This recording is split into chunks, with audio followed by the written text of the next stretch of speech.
But offering, nah. In my opinion, Marvin Sapp is wrong. I do give grace though. Hey, never would have made it. Never would have paid it. I never would have paid it At all.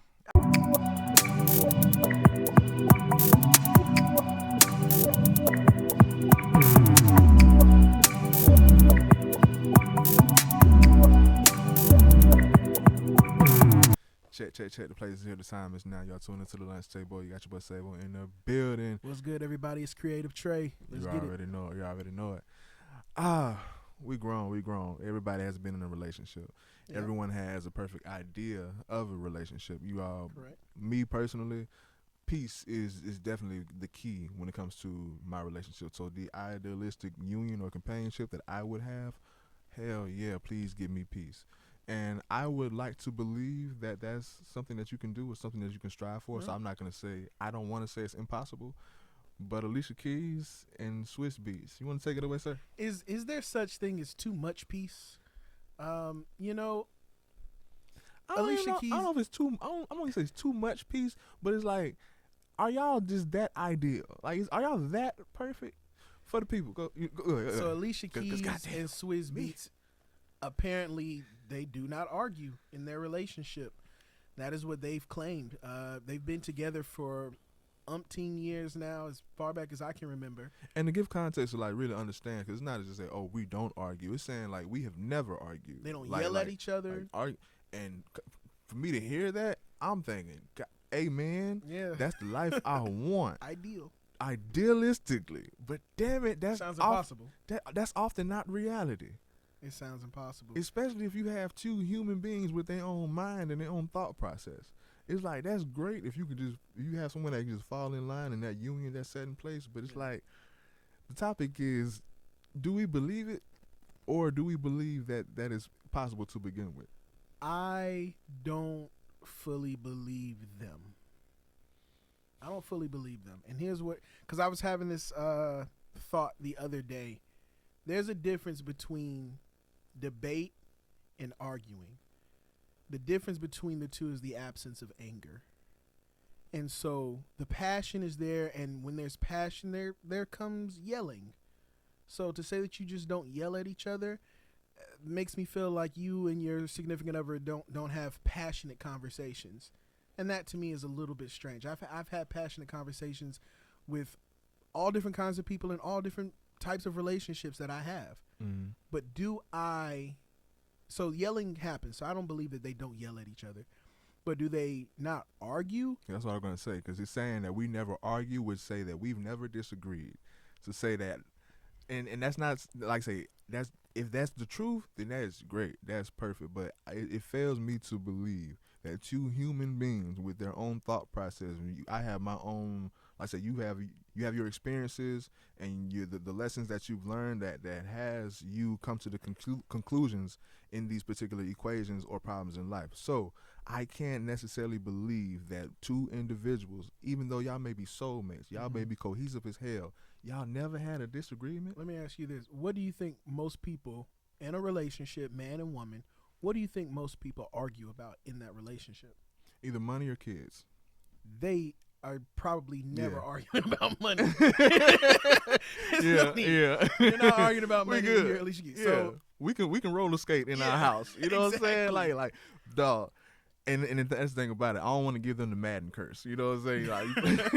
Like you put them on the pedestal, and then next year or later on they're doomed. Get some Will and you know what I'm saying? Will and Jada. You know what I'm saying? I don't want to say Barack and Michelle, but hey, even they kind of rock it, right? Whatever. Look, hey, we've heard stories. Respect to you, but yeah, exactly. We've heard stories. But right now, Alicia and Swizz, give me that relationship. Yeah, like, J. Cole need to rewrite that verse. You know what I'm saying? Like, hear me? That's Swizz Beatz and Alicia Keys love. If it's true, give me that. You hear me? Yeah, I mean, and they're very quiet. They don't get into a whole lot of people's business. Man. You know what I'm saying? I can get behind that. I'm gonna be honest though. I personally do not argue with people. Same. Like, I just don't argue with anybody in general. I will have, like I said before, the difference between arguing and debating is the absence of anger. And so I can get into a heated discussion. And by heated, I don't mean angry. I just mean passionate. Yeah. And we'll debate this, situation out. And then as soon as we decide to either agree to disagree, or you lean me over on your side, I lean you over on my side, once the discussion is done, we're bringing up a different topic. Let's talk about something else now. Cool. And if that is the reality of it, like I said, that goes back to it all being idealistic in the relationship that I want. Like I said, it's not saying it's impossible for us to disagree, but it never gets to the level of an argument. That's all. As two adults, two cohesive adults, you know what I'm saying, you can be able to place both opinions on the line, you know what I'm saying, map it out, actually have a constructive conversation and actually hear each other out and get to the point. Sure. Wrap it up. Yeah, so Alicia Keys, Swizz Beatz, a little bit bullshit. But I think the fact that you guys don't argue, I think that's amazing, and I agree with that. I'm not the type of person that argues, but not yelling at each other, I don't fully believe that personally. Two people that do like to yell at each other, though, is Stephen A. Smith and LeBron James. Oh, man. They be yelling at each other all the damn time. I didn't even know how But that's a beef. You know what I'm saying? That's a beef we ain't see coming. I mean, if you had told me that Stephen A. Smith didn't like LeBron James, I'd been like, okay, I guess. I could believe that. But to believe that it's gotten as big as it's gotten between the two, I didn't see that coming. But that's the thing about it is, like, Stephen A., from what I understand, from what I've seen, because I be watching the sports shows. I'm avid on news. But to my understanding, he hasn't really been dissing LeBron. In my opinion, before all of this, I've never seen Stephen A. come off in the stance as, I don't like LeBron James. Yeah. All he was saying is, hey, he ain't fucking with Jordan. Yeah. Valid convo. And he's not the only person that have ever said that. You feel me? And that's why it's like, damn, why is it so personal there? What did he do to make this what nigga did this that do mad? To make this nigga that mad? For him to say, fuck the third Boondocks. quarter, I'm about to leave this huddle and walk up to a nigga that's sitting in the crowd. So apparently, for those who don't know, Stephen A. Smith and LeBron James have, for the past 2 weeks, maybe now, 2 or 3 weeks, been heated conversation. Them motherfuckers been arguing. There ain't no debate. But LeBron says, according to the Pat McAfee show that he was on during his interview there, which I watched the full interview for. And that's what I want to say. I'm gonna cut you off, but I want to add to that. We want to keep it chronological, because we said the game incident, and because of that, Stephen A. has been on a run, and because of that caused the whole incident to be as emphasized as it was. Pat McAfee said, "Hey, we got to get you on the show." So to follow the timeline, it all starts, of course, with Bronny James, LeBron James' son, allegedly. Allegedly, a lot, but not really allegedly. But let me. But that's LeBron's justification of all this. Like, let me tell you exactly how it goes into it. A lot of people feel like Bronny shouldn't be in the league. Stephen A. mentioned something slightly personal about LeBron as a father, and so basically he was criticizing LeBron's being a father to Bronny, and it was something along the lines of stop trying to push him so hard into the NBA or something like that. It was that, but what he was really saying is because, like you just said, the world was able to see Bronny that he wasn't ready at that moment. Exactly. And the critiquing that he was receiving, and he was saying, bro, as his father and as the GM, bro, you have the power to stop this. You had the power to prevent it in the first place. Yeah, but that's all Stephen A. was saying. It was like, bro, Stephen A. didn't say anything negative about Bronny himself. It was really about LeBron as a father, and he was criticizing LeBron as a father. And that is what LeBron took offense to. He said, hey, keep it basketball. Don't worry about me as a father. Keep my son's name. Not that necessary verbiage. Other verbiage. But like it goes back to my whole point. I'm paraphrasing a little bit, but that's the whole. But that goes back to my whole point. And that is the whole point of justifying it. Saying, you know what I'm saying, I'm gonna protect my household and all that shit. But he's stating, he's not saying anything that isn't true. But he's not criticizing him as a father. He's saying, yo, as his father and as the GM, bro, you actually have control over this situation. You do. That is the truth. And he was saying, like, bro, Bronny don't deserve to be criticized like this. The only reason we're witnessing being pushed and playing while he's underdeveloped and not ready yet is because you want him to play next to you in the league. because you are his father and the GM, and you have the power to be conducting Bronny's trajectory as we see it, even though he may not. He like what we want for Bronny is for him to enter the draft because his name is LeBron James. Yeah, he deserves to enter the draft when he is a top talent. You know what I'm saying? Bronny can be a star if he actually is developed. I believe he in the right draft, he can be a top 5 pick if he really develops. But you've been LeBron's been selfish. Expediting his career. I was gonna say it in so many words, but yeah, he's been expediting his career for his own benefit and his own And don't get me wrong, I think after all of what it is LeBron has done, I think he has the right to be selfish. I just think it's unfortunate that his selfishness is at the detriment of his son. That's where the problem comes in. And that's all Stephen A was saying. Is like, bro, like it's clear that this is your doing. Yeah. Like he wouldn't be here if you weren't his father, and if you weren't the guy you are in the league. I think that's what he was trying to say. What, second round, the 55th pick, bro. Like if your name is LeBron James, yeah. Like my name is LeBron James Jr. or whatever. My name is LeBron James, and I can hoop. Mm-hmm. Like, bro, and I'm gonna be that star. Like, why not let him develop and come in the league when?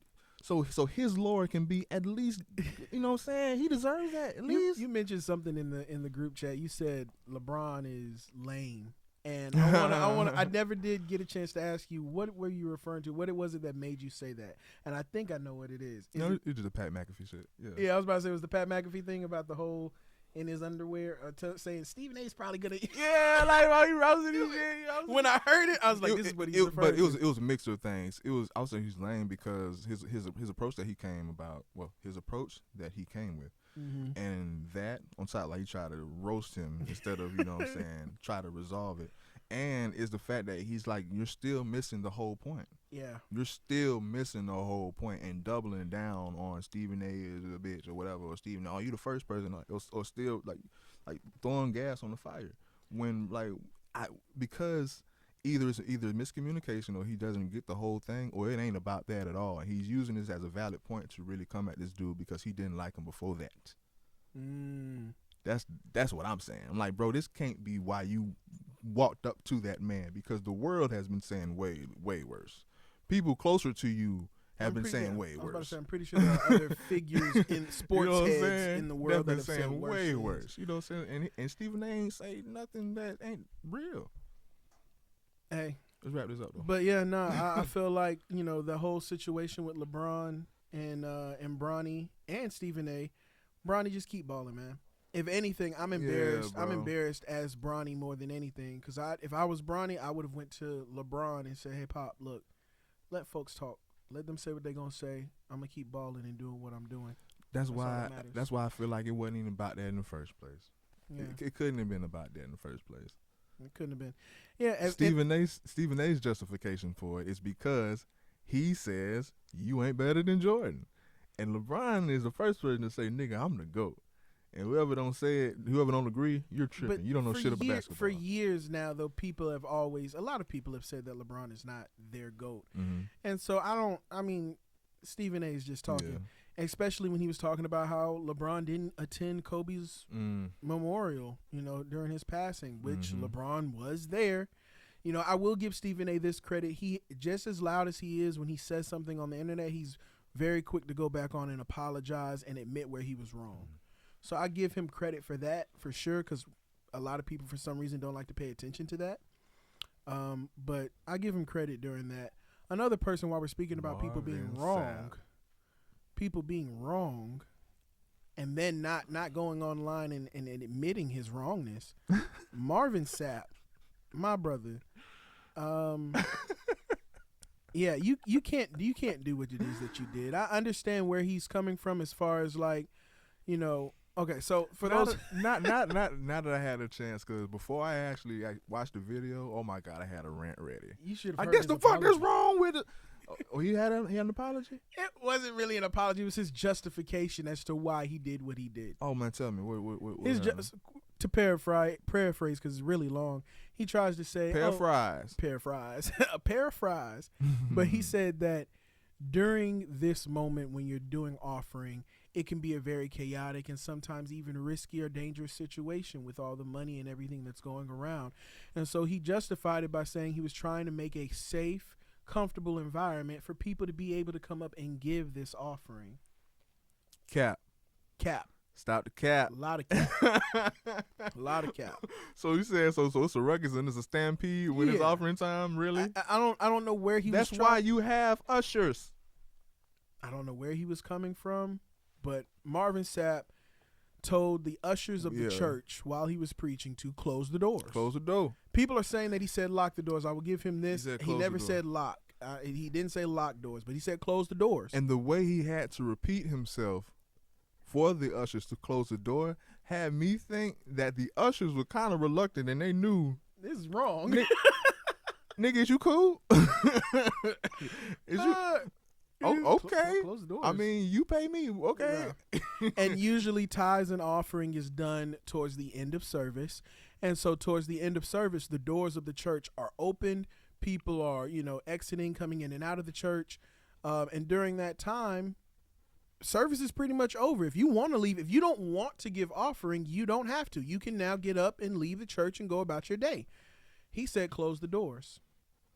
That is, in my personal opinion, I'm a church goer. I actually just came from church to come here. Marvin Sapp is, in my opinion, completely wrong. From what I've learned and what I know about tithes and offering, your tithes is 10% of your earnings. You're supposed to give 10%. Your offering. Yeah, this is all offering. Yeah, your offering is what is on your heart. What you can offer. Now, there is nothing wrong with being a pastor and maybe wanting to put a number on it and asking people for that. But after you give the number of what it is you're requesting from everybody, it is your job to then also mention, if you can't give this amount, please just give whatever it is you have on your heart, whatever the Lord is telling you to give, because that is what's most important. I have no problem with him asking people for a $20 offering, because that's fine. If you want to put a specific amount on it, there's nothing wrong with that. But you have to let people know at the same time, if you can't give this amount, that is 100% completely fine. Give whatever's on your heart. I'm not gonna say I disagree, but like I say, this is one way. It's not one way of looking at it, and opposite way. There's many ways of looking at it. For what, and this is not justification, but this is maybe another way of looking at it objectively, to where Marvin Sapp is not this crazy man that did wrong. Yeah. I give him at the end of for sure. This is me trying to give him a little grace. Yeah. At the end of the day, running a church is a business. It's grown more than just a place for people to come and worship, especially mega churches, and especially if it's a celebrity running that mega church. You have bills, you have a staff, you have a lot of people, you have your own pocket, you have your own, and that's what people don't understand when it comes to church. That's why a lot of people don't really mess with church, because they understand the business and the production behind church. So the upkeep of church costs money. But at the same time, it could be, in a lot of cases, and this is excluding Marvin Sapp, but in a lot of cases, we see a lot of churches and a lot of black preachers, they are up front and they say, hey, we have a goal to meet, because they may use the excuse, it's a building fund. We're trying to fix the building. We're trying to do that. And certain pastors, they may say the same thing or similar, but more so for a personal benefit.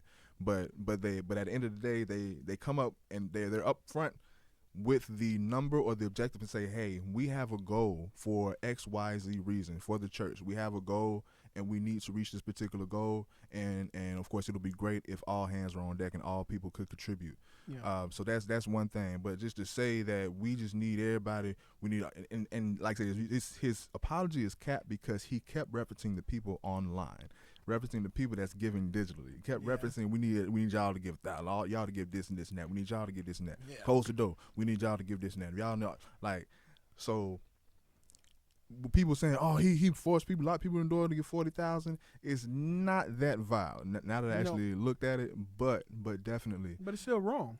Wrong is wrong at the end of the day. It is not vile. He did not hold anybody hostage, but in a way, like I say, what he did essentially isn't different from what most churches do. I'm not gonna say black or white. Most churches do anyway. Most people feel like they've exploited the offering, but a lot of people can understand that at the end of the day, when you're running that building has bills. That building has a staff that runs it, that operates this production that is church. And that is supposed to, that is one, first off, that is where the tithe comes in. The tithe is to a degree, the tithe is, if you're when it says in the Bible, it says, would a man rob God? It's referring to a man not paying his tithes and offering. Tithes is 10% of what you earn. That if you want to get, I mean, obviously you always have a choice. And that leads to a whole nother conversation. Yeah. A lot of people could say that was rules that was set by a certain group of people to convince the masses to contribute, because at the end of the day, when it comes like to a king and everything, to keep him the king, these people have to be subservient. So they give. So why not making it part of your religion to just give because God told you to? So just give it to me. But also an understanding too, as a church. I mean, the water that you're using in the bathroom, the lights that get cut on, these aren't things that just magically happen in a church. The church funds come from the people of the church. Yeah. And so, excuse me. And what made it wrong because he went kind of overboard and made it seem more personal and not necessarily for the church. Exactly.